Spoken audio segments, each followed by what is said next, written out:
Hello everyone, good morning. কেমন আছো তোমরা সবাই? কমেন্ট করে জানিও। তো আমি তো বেশ ভালোই আছি, যেহেতু দুদিন 3 দিন হলো গরমটা কিন্তু বেশ কম রয়েছে।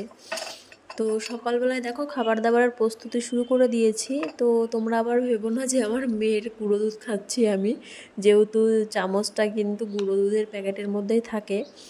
তো হাতের কাছে এটাই পেয়েছি, তো এটাই নিয়ে নিয়েছি। এটা ছিল জানো তো কি, ছোলার ছাতু। আমি না আগে কখনো খাইনি, মানে আগে খেয়েছি অনেক আগে, তো ভুলে গেছি। তো এখন আবার ভাবলাম একটু খাবো, যেহেতু মানে সকালে কিছুই সেরকম খাওয়া হয় না, বেশিরভাগ দিনই না চা কফি এসব খাওয়া হয়। তো এগুলো খেলে আমার শরীরটা খারাপ করে।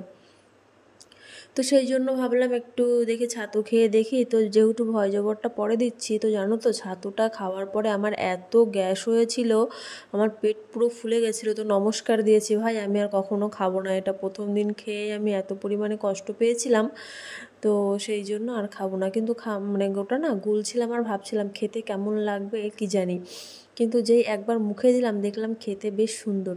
আর আমার হাসিটা দেখো, হাসিটা দেখে তো বুঝেই গেলে যে কতটা সুন্দর। তো চলো আমি ছাতুটাকে খেয়ে নিই।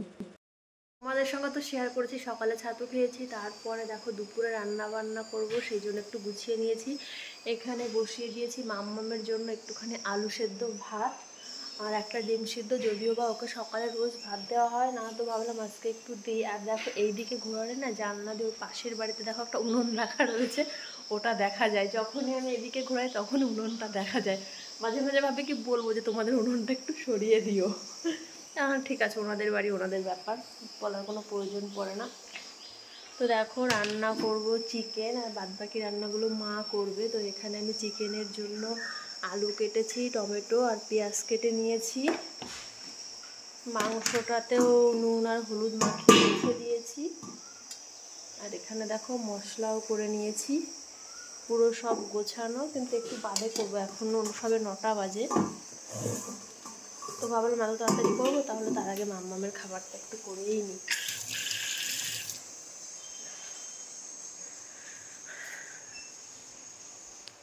তো চলো টাটা, আবার পরে আসছি। দেখো ওদিকে না আমি চিকেনটা বসিয়ে দিয়েছি আর মাম্মামও উঠে পড়েছে। তো ওকে দেখো ভাত মাখিয়ে খাইয়ে দিচ্ছে। আর মাম্মাম যেহেতু অনেকটা বেলা করেই ওঠে, তো তোর না সকালে ঠিকঠাক খাওয়াটা হয় না। যদি একটুখানি হরলিক্স খাওয়াই, তারপরে খাওয়াতে খাওয়াতে আবার সেই বেলা হয়ে যায়, মানে ঠিকঠাক হয় না খাওয়াটা। সেই জন্য ভেবেছি ওকে সকালে ঘুম থেকে ওঠার পরে আগে আমি ভাত খাওয়াবো। তো দেখো এদিকে আমি চিকেনটা কষাচ্ছি। তো এর মধ্যে কিন্তু এখনও পর্যন্ত আমি মশলা অ্যাড করিনি, মানে দিয়েছি টমেটো পেঁয়াজ এগুলো দিয়েছি, কিন্তু সব মশলা এখনও পর্যন্ত দিইনি। আর তোমরা ওই মুরগির পাগুলো দেখে আবার কেউ খারাপ ভেবো না। দেখো আমি মুরগির পা খেতে ভীষণ ভালোবাসি, মুরগির পা থাকলে আমি মাংস খাই না, শুধু পাই খাই। তো বরমশাইয়ের আজকে ছুটি ছিল, বাড়িতেই ছিল। তো রান্না বান্না করে না আমি দেখো একদম স্নান করে শুয়ে রয়েছি। মানে শরীরটা ভীষণ খারাপ, 3-4 দিন হলো, মানে কোনো এনার্জি পাচ্ছি না, কিছু নয়, এত পরিমাণে গ্যাস অ্যাসিডিটি হয়েছে, যে কারণে একটুখানি শুয়েছিলাম।